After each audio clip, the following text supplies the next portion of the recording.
Happy 4th of July to everybody. It's the morning of the 4th right now, and I'm going to begin preparing a recipe that I just found in a new cookbook, and it looks pretty good, so I'm going to try it, and this is going to be an experiment to see how it works, but I have high hopes for this. Now, of course, I can't leave any recipe alone exactly the way it was originally set up. I've got to make a few small changes, so I'm going to do that. The recipe is for a stuffed rolled pork tenderloin, and I bought a center cut pork loin roast, so it's a bigger piece of meat. So I'm going to be making a little bit more quantity than the original recipe calls for. But let's start with the stuffing. That's the first step that they suggest one do. So let's take a quick look at just the ingredients for the stuffing. So what I've got is 2 oranges, and what I need from them at the moment is just the orange peel. It's got to be grated. I've got 4 cloves of garlic and a little over a half cup of breadcrumbs. The recipe originally called for pumpernickel breadcrumbs. I can't find pumpernickel breadcrumbs, and I didn't feel like buying a whole loaf of pumpernickel just to get a half cup of crumbs. So the first thing I'm going to do is pour the breadcrumbs into my bowl. Then we need some mushed garlic. We'll move this over where you can see it. Mush the garlic right into the breadcrumbs.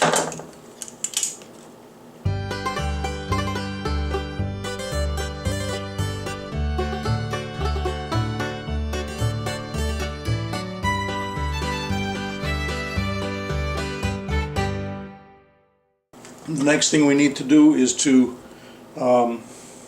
zest these oranges, so we'll have at that. I've got my handy dandy orange zester.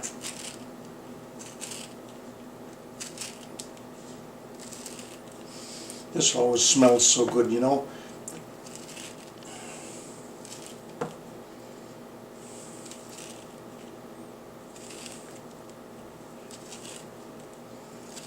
Now later on, when I make the marinade for the meat, I'm going to use the juice from these oranges. That's another change from what the original recipe called for. They told you to zest the oranges, but no use for the orange juice, and I'd be darned if I'm going to waste it. And I think it'll make a nice addition to the marinade for the meat, and that will be the next step that I'll video. Well, you get the idea of how I'm zesting up these oranges. I'm going to finish this orange and do the next one off camera, and we'll come back. I'll just cover this up and stir it and let it sit. Alright, the next step requires to slice the pork loin so I can unroll it, and then we'll re-roll it when it's time to stuff it lately. So we'll take off a little bit of fat. I'm not going to worry about the silver skin that's on there, so let's see how I can do beginning to slice this guy to unroll him.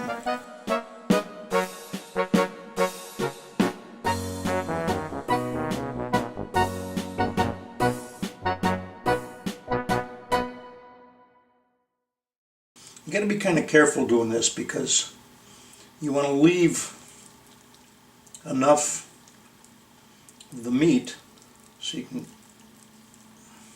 have something to work with when you're rolling it back up.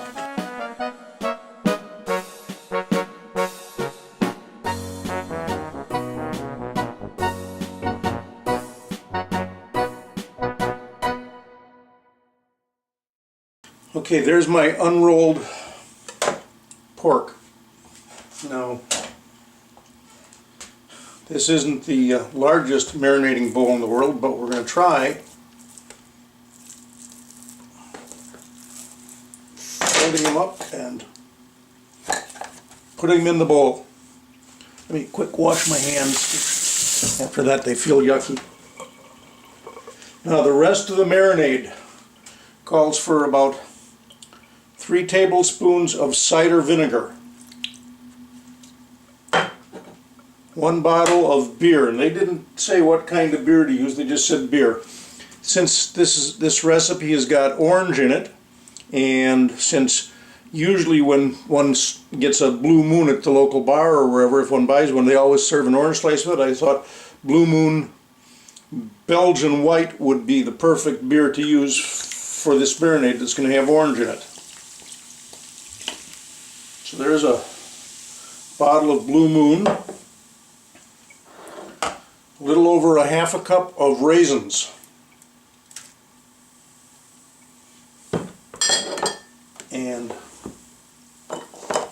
finally I'm going to juice these oranges that we already took the rind off of, and we're going to add the juice.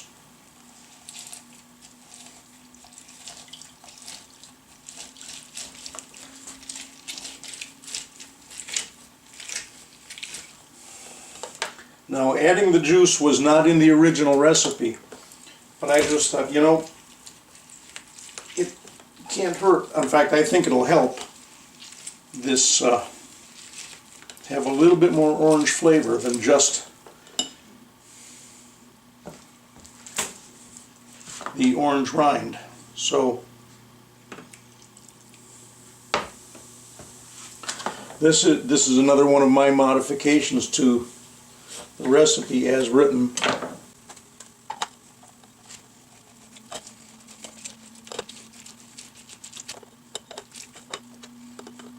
Now, how much juice do you get from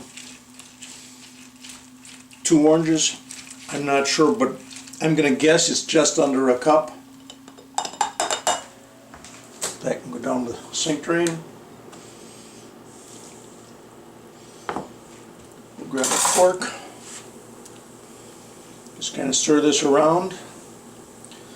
Now, since that pork line is kind of folded a couple times, what I'm going to do is come back in an hour or two and unfold it so the other side is out, and then put it back in the fridge. So this is going in the refrigerator for at least 4 hours, and that's probably about all I'll give it, because then I want to get it onto they want us to bake this, but I'm going to put it on the smoker. So that's all of the prep work. I'll be back in 4 hours when it's time to do the next step. Alright, it has been a little over 4 hours since the meat has been marinating. I folded it over once to get the other side exposed to the beer a little more directly. And what I'm going to do now is take it out of the marinating dish and just lay the meat out where I can put the stuffing in it and roll it up. And I'm going to reserve the marinade. The recipe that I started with does not say to do that. In fact, it says just drain it away and throw it away. But they also suggest roasting in an oven, in a roasting pan. And since I'm going to put it on the smoker, I'm afraid that it might become a little bit drier. So I'm going to reserve the marinade and baste it every hour or so. And then that way hopefully it doesn't become quite as dried out on the outside. So let's take a look at what we've got here and what we have to do next. Listen to this. I'm going to open the vacuum seal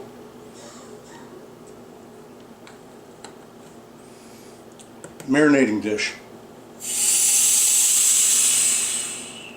Proves I got a vacuum.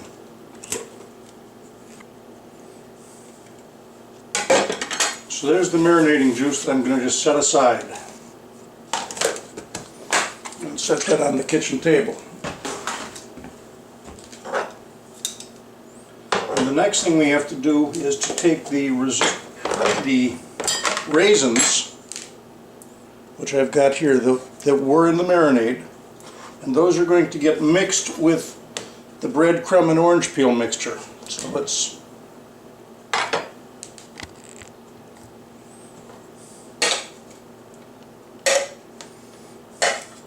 So the raisins, which have partly rehydrated now too in the beer and orange juice, are going to become part of the stuffing.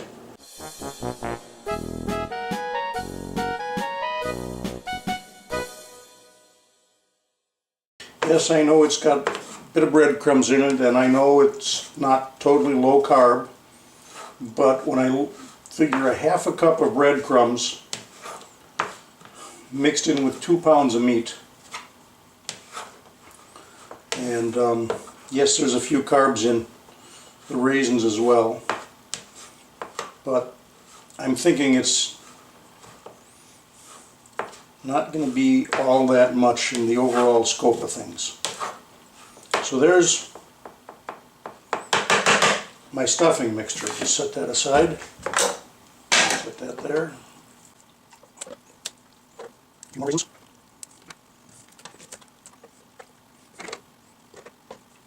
Let's start stuffing this thing, or putting the stuffing onto it.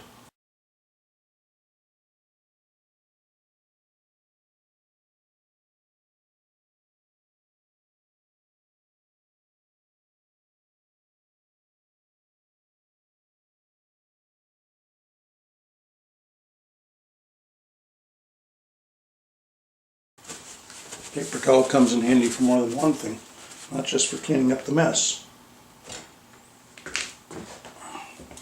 Then I've got some handy dandy butcher's twine here that I'm going to wrap around it and tie this shut.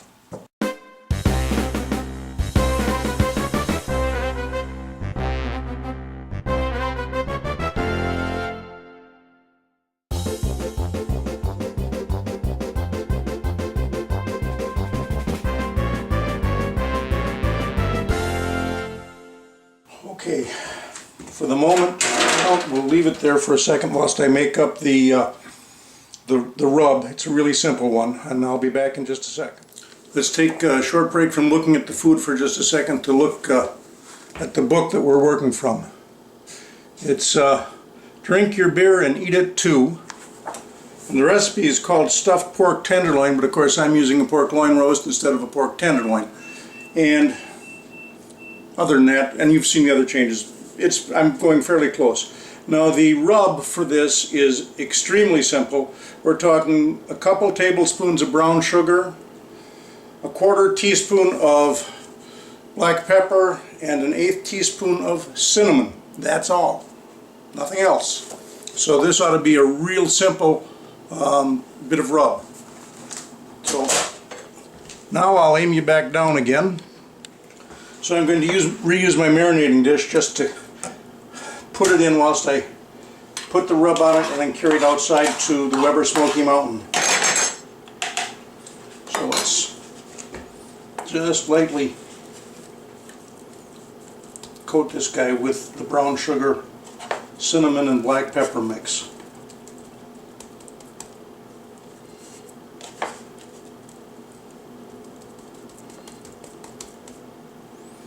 I don't suppose it could be any simpler than this, could it? Well, I suppose it could be if you did nothing to it and just put the meat on the smoker, but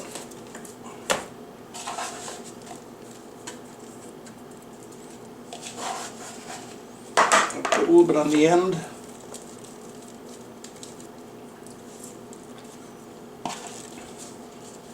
A little bit on the other end. That's it. Let's go outside and throw this onto the smoker. Moment of truth, we put the meat on the grill.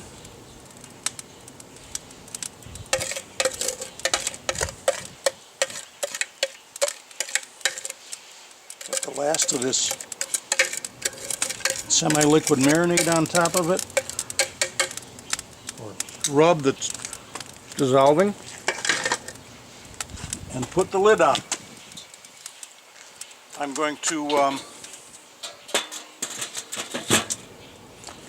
try to bring it up to about let's do it wrong way. Let's do that. I'm going to try and bring it up to about 275 for a cooking temperature. I think that'll work out for us, and I'll stick the meat probe in it in a little while. course, dumb luck, I might end up poking it into a raisin instead of into meat, but I'll try and be careful with that. So that's it for now. I'm hoping it'll cook in about 3 or 4 hours. And I'll keep you informed, and we'll take a look at it when it gets farther on. Opening it up now, I'm going to baste the meat. This is the second time that I've been out here to baste a little bit, put a bit of moisture on it. The meat thermometer, the internal temperature says I'm at about 238.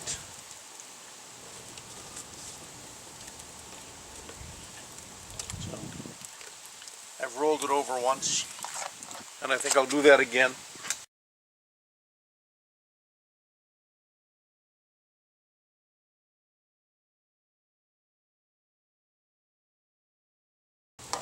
I may actually put it into an aluminum pan and put a little bit of sauce around it and put some aluminum foil on top of it.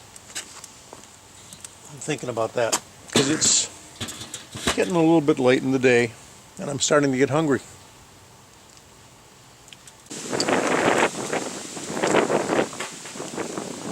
Okay, it's time to open it up. I mentioned that I was thinking about putting it in aluminum foil and roasting it that way a little bit, so I did. But now I'm gonna give it just a last minute baste outside the aluminum foil. It's the internal temp is 170 right now. So let's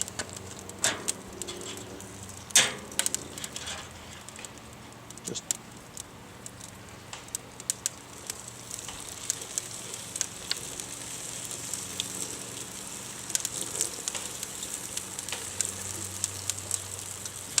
do that and put the lid back on for just a few minutes. Judy's working on getting some veggies for supper. We'll give this about 10-15 more minutes and then we'll take it inside and cut it up. Alright, the meat is off the smoker and inside. Now it's time to remove these handy dandy strings that I used for tying it up. And then we will cut this open.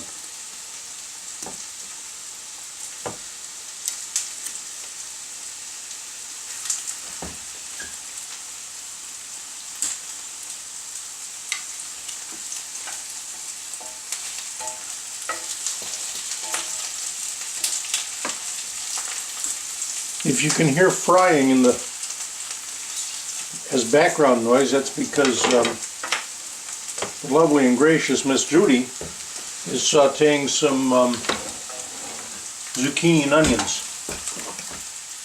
Let's see how this looks.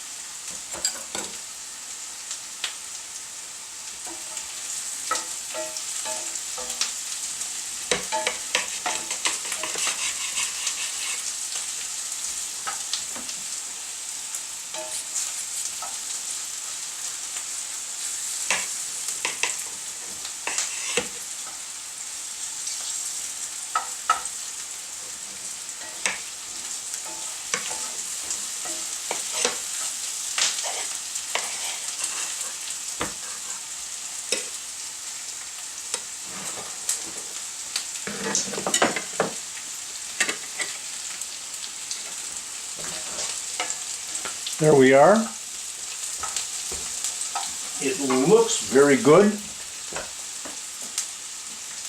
Got a bit of a smoke ring on the outside, and I'm going to move this piece out of the way. I'll take the end piece, and I just want a little bit of a taste.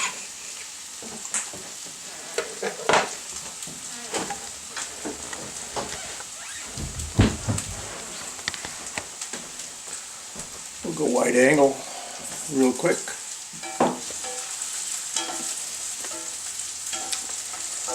Oh, it's interesting. It's good.